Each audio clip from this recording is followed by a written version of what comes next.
Assalamualaikum warahmatullahi wabarakatuh. Ibu, perkenalkan saya Dr. Syanin, dokter yang bertugas di rumah sakit ini. Dengan Ibu siapa? Oh, Ibu Fufu, usia 20 tahun. Oke, Ibu, ada keluhan apa, Ibu?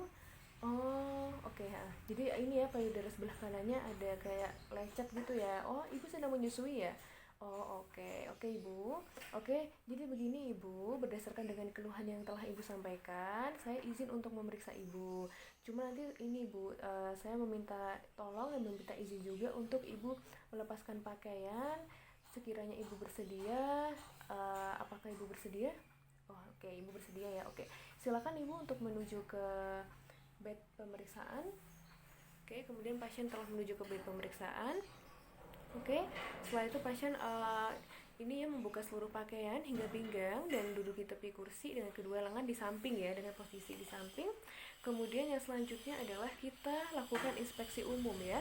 Dari ukuran payudaranya normal, kemudian simetris ya, dengan ukuran kanan normalnya itu dia lebih besar daripada kiri.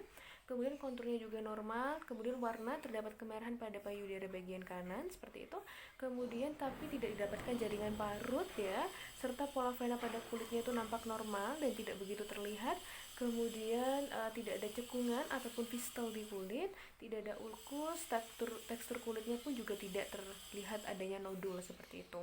Nah, kemudian juga kulitnya tidak terdapat seperti kulit jeruk ya, seperti itu.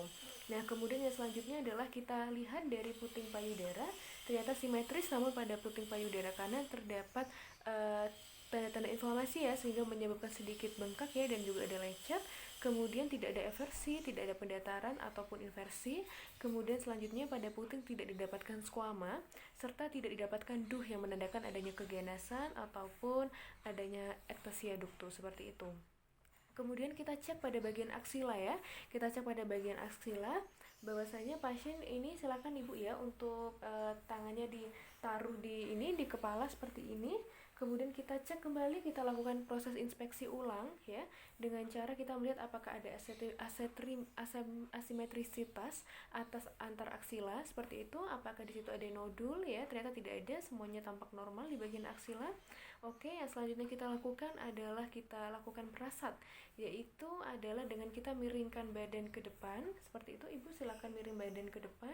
Kemudian selanjutnya kita tekan tangan ke pinggang seperti itu, seperti ini. Misalnya ini sudah dalam posisi miring ke depan. Oke, ini yang kita katakan sebagai perasat kontraksi pectoralis seperti itu. Kemudian yang selanjutnya adalah kita lakukan palpasi pada payudara. Nah, di sini pasien diminta untuk berbaring telentang ya, kita anggap ini sudah berbaring telentang. Kemudian selanjutnya adalah kita minta pasien untuk meletakkan kedua tangannya di sisi ya. Jadi ini udah posisi telentang, pasiennya sudah berada di sisi seperti itu tangannya.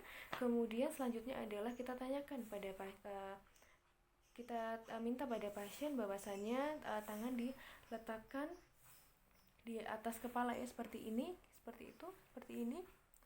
Nah, kemudian selanjutnya adalah kita tanyakan kepada pasien apakah ada nyeri spontan atau nyeri tekan. Jadi kita palpasi ya. Apakah nyeri, Bu?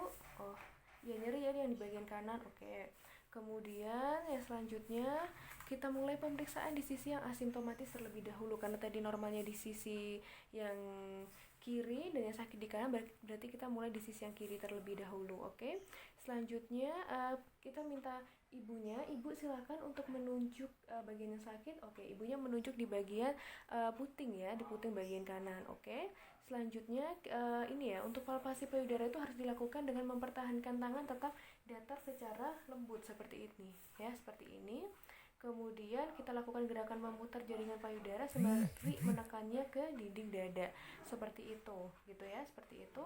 Kemudian nanti akan ada sebagian besar dari jaringan payudara yang akan terasa berbenjol jika dipencet atau kita jepit seperti itu.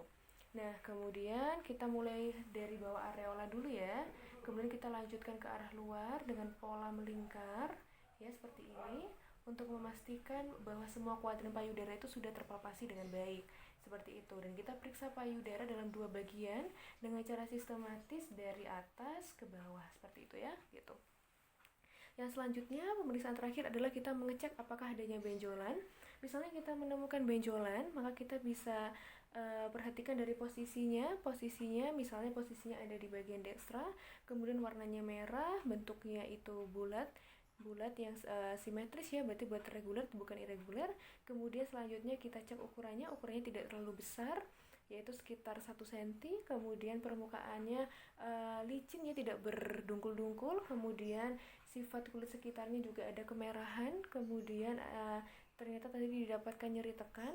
Kemudian konsistensinya lunak. Kemudian untuk suhunya ternyata ada sedikit peningkatan suhu, kemudian tidak mobile seperti itu. Nah, kemudian kita pastikan juga hubungannya dengan kulit di atas dan otot di bawahnya. Dalam artian, ternyata ada inflamasi juga di kulit dan otot di bawahnya seperti itu. Ternyata ada. Kemudian kita juga pastikan apakah kita meraba suatu benjolan atau daerah berbenjol di sekitarnya seperti itu. Dan didapatkan adanya suatu nodul, adanya suatu inflamasi pada payudara bagian dekstra seperti itu. Kemudian kita lanjut pada konsultasi atau konseling daripada laktasi. Selanjutnya untuk konseling laktasi, yaitu yang pertama adalah kita cuci tangan terlebih dahulu. Ya, ibu cuci tangan terlebih dahulu. Kemudian kita memposisikan diri sebagai ibu, di mana kakinya itu tidak menggantung ya. Kemudian bayi itu tidak menggunakan gedong. Kemudian selanjutnya tangan bayi itu di belakang ibu ya, tangan bayi di belakang ibu seperti ini ya, jadi dijepit di sini. Nah, kemudian yang selanjutnya adalah kepala bayi itu dilengkung siku ibu seperti ini. Nah, kemudian yang selanjutnya adalah satu tangan yang ada lengkungnya itu kita gunakan sebagai tempat tidurnya bayi ya, ini lengkung. Kemudian telapak tangan memegang pantat bayi seperti ini, gitu ya. Nah, kemudian yang selanjutnya adalah telinga dan juga lengan bayi itu dalam satu garis lurus seperti itu, dan bayi dalam posisi menghadap ibu.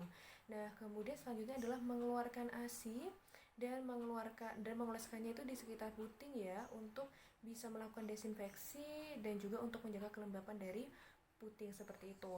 Kemudian kita lakukan rangsangan rutin refleks ya pada dengan menggunakan puting atau jari di mulut bayi. Jadi diletakkan di seperti ini ya, diletakkan di pipi bayi. Ketika bayi melakukan rutin refleks, maka yang selanjutnya adalah kita lihat apakah bayi sudah membuka mulutnya. Kalau sudah membuka mulut, yaitu menandakan adanya rutin refleks. Selanjutnya adalah puting dari ibu akan dimasukkan ke mulut bayi. Kemudian setelah muncul tanda bayi sudah kenyang gitu ya, tanda bayi sudah kenyang, nanti kita masukkan jari kelingking di sekitar sudut mulut bayi. Kemudian kita lepaskan seperti itu.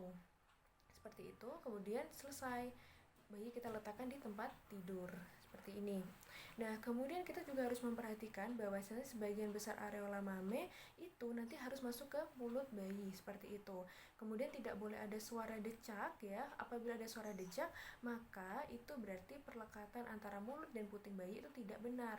Kemudian yang selanjutnya adalah kalau misalnya sudah masuk semua putingnya, itu nanti bagian bawah dari bibir bayi itu nanti akan ke posisi bawah seperti itu, akan terbuka keluar seperti itu gitu. Baik, terima kasih. Demikian responsif CSL tentang konseling laktasi dan pemeriksaan payudara. Terima kasih.